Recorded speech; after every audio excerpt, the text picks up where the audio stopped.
So, hey guys, welcome back to another episode of our podcast, the Blunt Seekers. And we just want to, welcome you back and, no, it's so random. He just likes to throw his glasses around. I just like to throw them around. We won't pay too much attention to that. Anyway, we spoke about last episode. This is Gabriel and I'm Aiden. Oh yeah, Gabriel and and Aiden. I almost said Abraham. You are so awesome at intros, dog. I swear. Anyway, all right. We spoke about last episode a little bit on just Abraham's life, how he came to be, the covenant with God, the importance of living in close proximity with God, and just being obedient to His word, which Abraham was from the very beginning. And being willing to sacrifice ourselves and our beliefs and even what we stand for, whether that's materialistic or that's spiritual, being just willing to give everything for God. Just how big of a key ingredient it is for our daily lives and to have an effect in the long run, not just the short run, but the long run. And what we're going to talk about today, we're going to talk about Isaac. Mostly of Genesis 24. That's where we're at. With Genesis, we've spoken a little bit in detail with the importance of God's covenant and all the people that He specifically used. Yep. So we start with giving a little bit brief summary of Abraham, which is an important fact to mention is that Abraham, he used to be Abraham, is named Abraham because he will be the father of many nations. That's the reason why.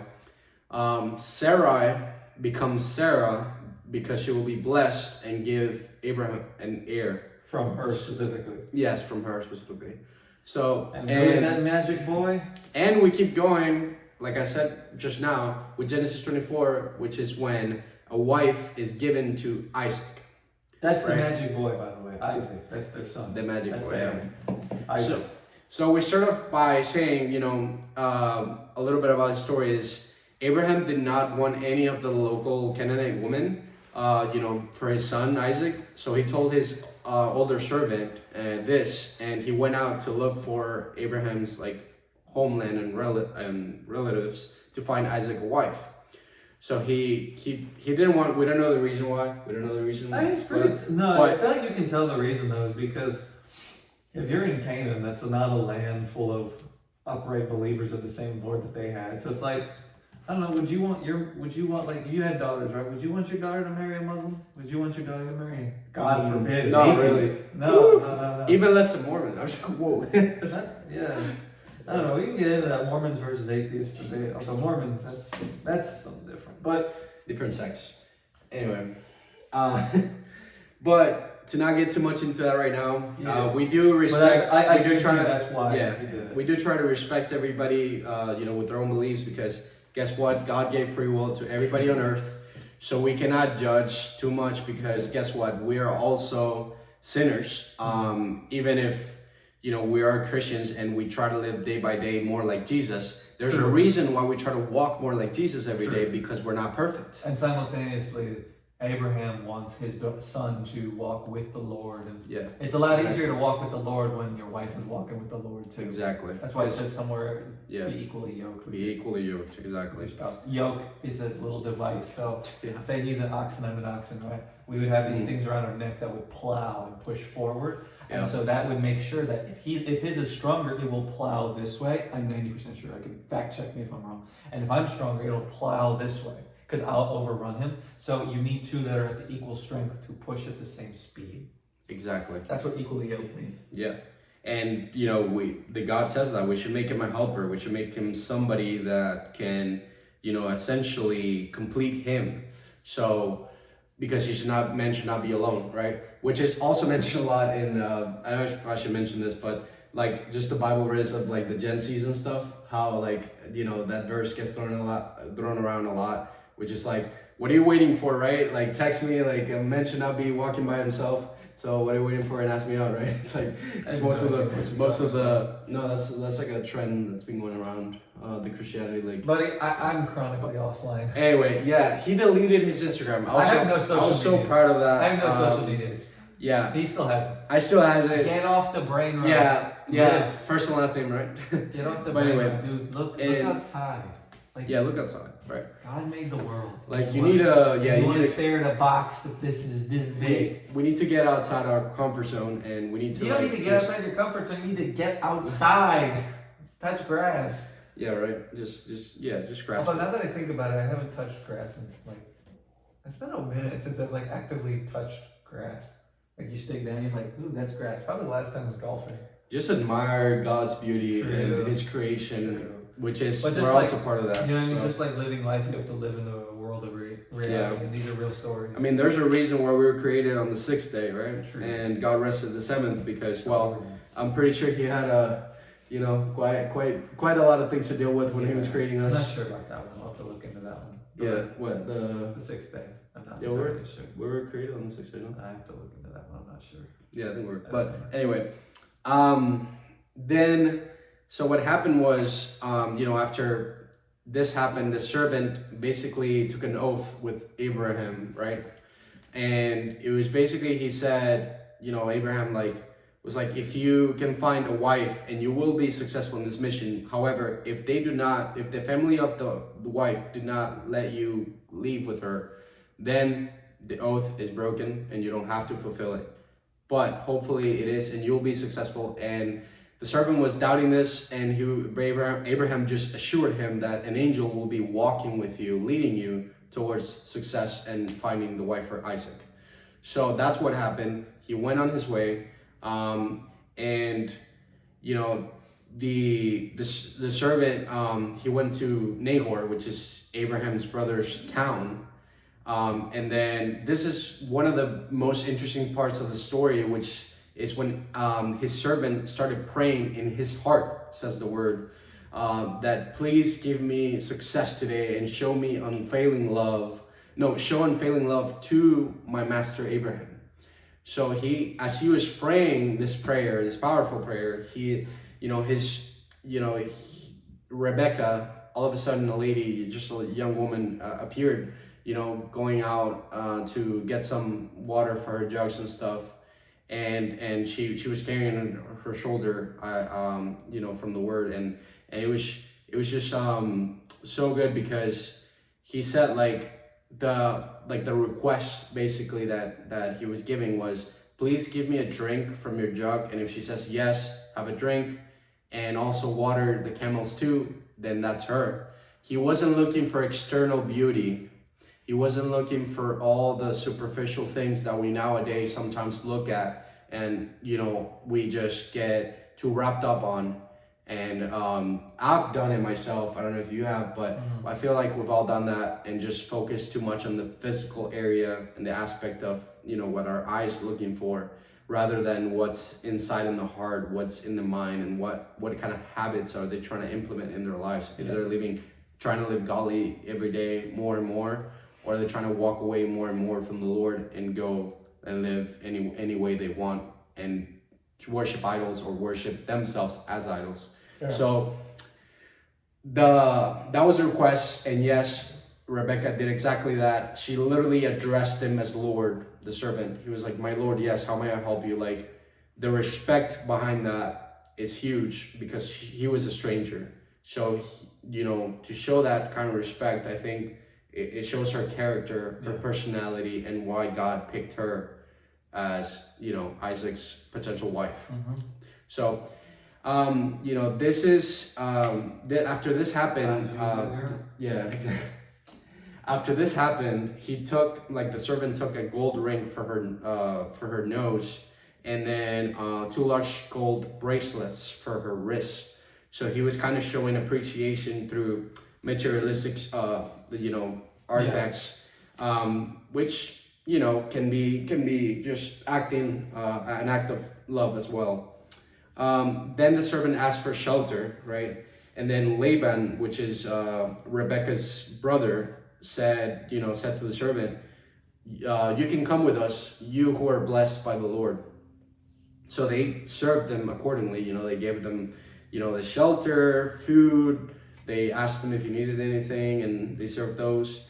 And then then when that happened, the servant said, "The Lord gave my master flocks of sheep and goats, herds of cattle, a fortune in silver and gold, and many male and female servants and camels and donkeys."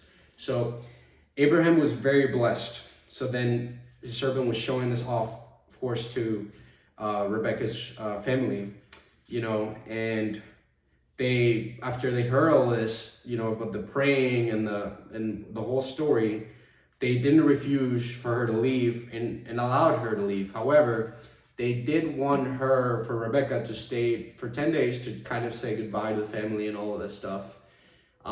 Which then the servant didn't agree with that, because he was like, I came all this way, I'm tired, I'm pretty sure, right?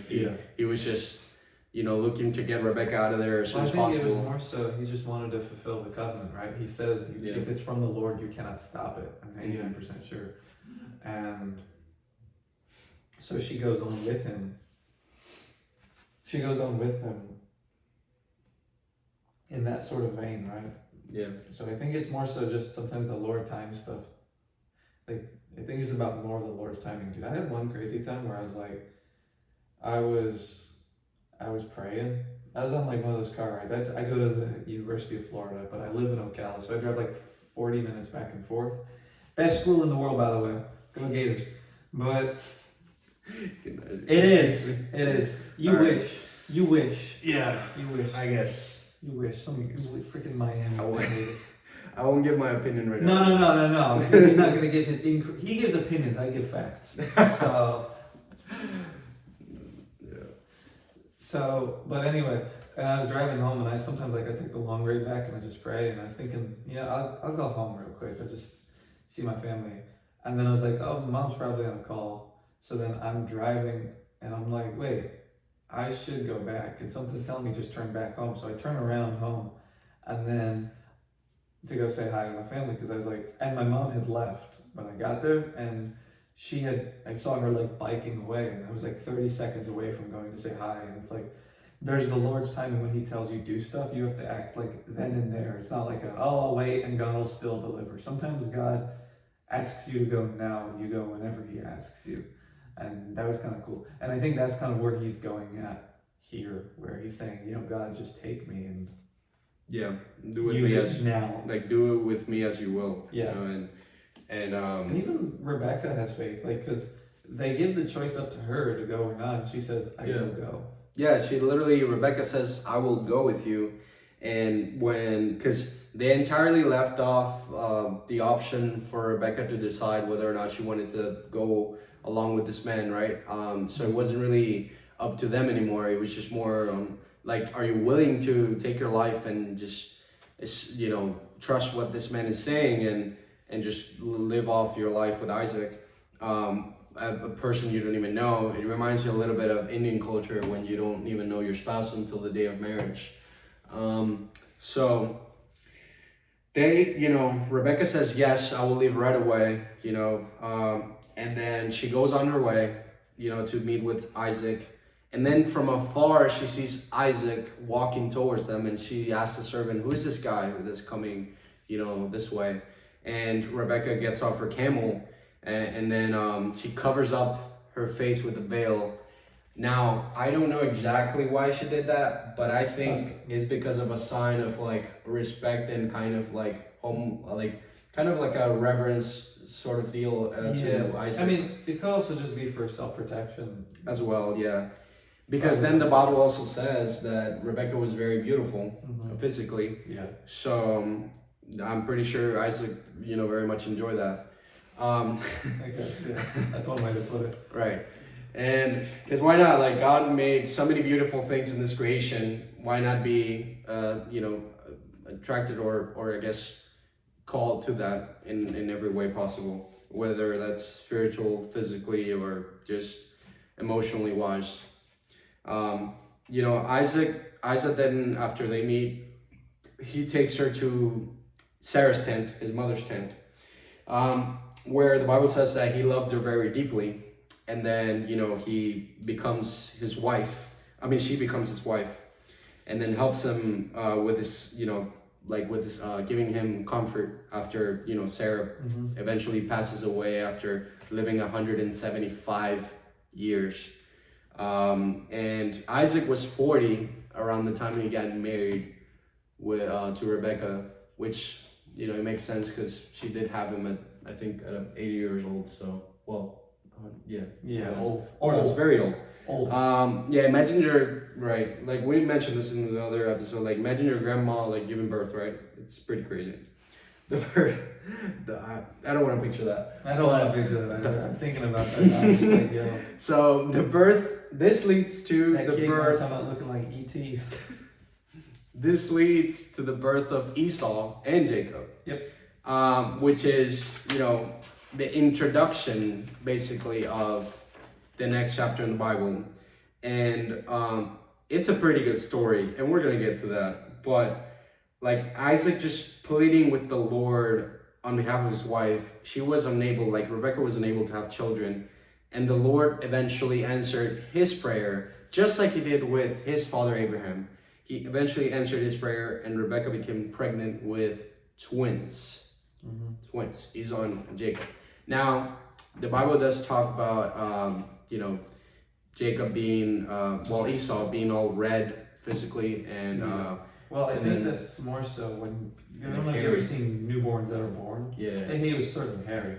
Right. But, and that's what gets mentioned later. In the story. Very buff, and like, he was that. A man's man. Yeah, like, but he worked outside. Red hair, like if a red baby, it means they're like kind of full of life because their blood vessels are closer to their skin.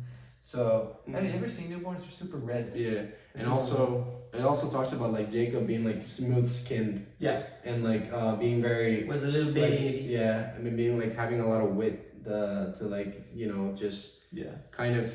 His name is the Trickster. Yes. Yeah. And so, yeah, and then goes from. Well, it's a little spoiler alert, but Jacob then goes on to be in Israel, named Israel after a while. And that's an amazing story. Yeah. We're on 17 minutes though, so I don't know if we should keep going. I don't know. But that's an amazing story of Jacob. Isaac, and I'm gonna look real quick. Yeah, you can keep talking. We're gonna look at the Bible real quick. But, you know, just understanding that and also analyzing, like Jacob was just different from Esau. Even though they were twins, you know, there are twins who don't even look that much alike. We've seen that a lot. And, you know, that leads to like disputes, you know, being like Jacob being Esau's brother, like the other brother. When we get to that story, it's a pretty wild story. Yeah. But I mean, I was just checking just to make sure this was the one I was thinking of, and it is. But you know how this whole family is super messed up, though. This is like the archetypal family, and I'm like, I was looking, dude, if our hero was as awful as Jacob, as like trickster and devious and amazing as Jacob was, like, it just goes to show that there's like a level of humility. There's one thing though, you mentioned like his wife, right? And the nature of his wife, right? There's a story, you know when Abraham lies about his wife being his sister? Yeah. You know, Isaac. Abimelech. You know, Isaac does the exact same thing. Isaac does the exact same thing. He lies about his wife being his sister. Right? And nobody told him to do that. I bet you nobody taught him to do that, right? It's just something that's kind of in us. That's proof that we're born evil. Fun fact. Yeah. But there's just a part of us that wants to lie and a part of us that wants to. Yeah.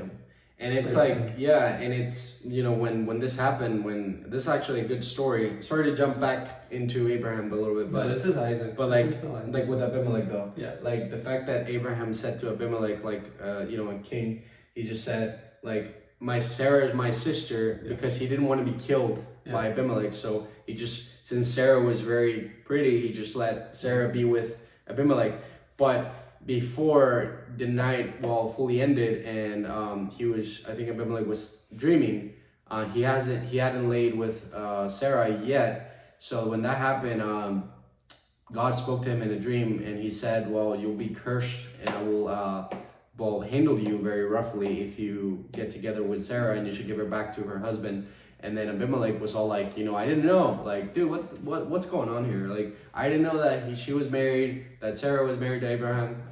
She went on to think, you know, like to say that it was his sister. And then so he was like he just felt not at fault for it. So then he asked Abraham, "Why are you lying? Why are you saying this stuff?" So then he just ends up giving Sarah back to Abraham. Yep, and it's a very similar story with Isaac, where he says Isaac goes into a new land and he tells the king that this is his sister just to protect his own hide. But then he still is like, you know, doing the things that husbands and wives do. And the king actually catches him. And then that's when he says, how'd you tell? That's clearly your wife. Why are you doing all that? And he says, because I thought she would kill me. Yeah, like it's clearly not your sister. No, you're doing your sister. No, but don't go there. But yeah, right. But I'm blanking, right? But no, they just do the same exact thing time and time and again. I don't think Jacob does that though. No, I don't think Jacob does. What Jacob does is different. Yeah, I mean he marries 2 wives and then has like 12 kids, and they all 12 kids. And then Jacob marries twice. Yeah, but then he also has 2 servants, which he has also sons and daughters with. Yeah, Jacob was a fun guy. Yeah, he ends up having I think 12 children in total. 12 children, which are the 12 tribes of Israel. Yes. Yeah, and we know why they're called the 12th tribe of Israel because, well, Jacob becomes Israel. So then Israel, 2 tribes of Israel. Yeah. So then, of course, the 2 favorite kids, I would call them, in the family were clearly, you know, Joseph and Benjamin. Yeah. Are like the 2 little ones who come from, they come from Rachel. And so this is where the story starts, really. Yeah, that's for Jacob, and I don't think we have time to get into Jacob's life today. But yeah, Isaac basically, he's like the middle of the patriarchs. He's not too notable. He doesn't do anything too grand, but he's just a testament to God's providence and God's divine ways. Right. And I want to touch a little bit briefly about like the point of we are born sinners. True. Because of the first sin ever committed in the Garden of Eden. Which wasn't the first sin ever committed in the whole history of life itself, because the first sin ever committed in life was pride, and was committed by Lucifer in heaven, which then God, tells Michael to get rid of him, and this all happens in the kingdom of God. He grew prideful because he was perfect in all his ways. He was casted out for all his disobedience and his rebellion against God. So that was the second sin, rebellion. After pride. And then the third sin, well, we see it on the Garden of Eden where we see like the just Abraham, I mean, we see I was talking about him.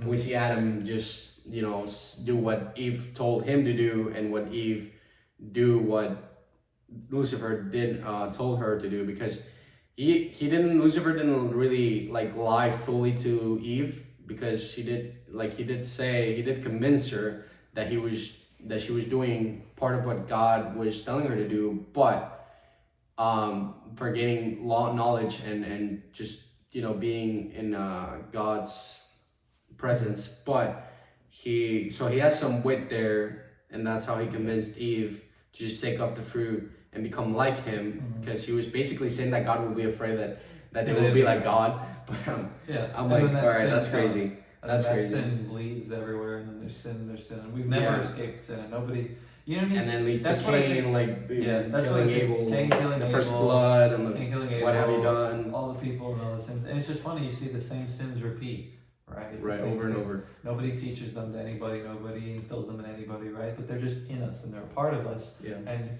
it's just something that we're never going to be able to beat unless we trust in our one true Lord and Savior, Jesus Christ. And if that's a way to end it, I think that's a great way to end it. That seed. Pray on Jesus. That seed just gets thrown. But yes, we have Jesus who cleans us up daily. That's why we must, just not be deceived by grace, but embrace that grace and try to live a sinless life every day.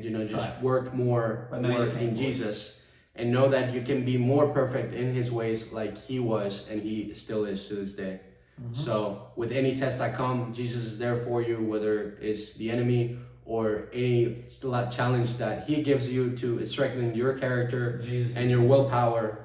Like Jesus will always be your master. So that's the ending for today's podcast. I hope you guys enjoy it, and I hope you guys like comment, and subscribe to this channel. The epic We will channel. we will see you in the next episode, which would be the 7th episode. We'll talk more about Jacob's life, Esau, When does and it also come out? I don't know. I don't we don't know, but we'll talk more about that, and just God doing His masterful work.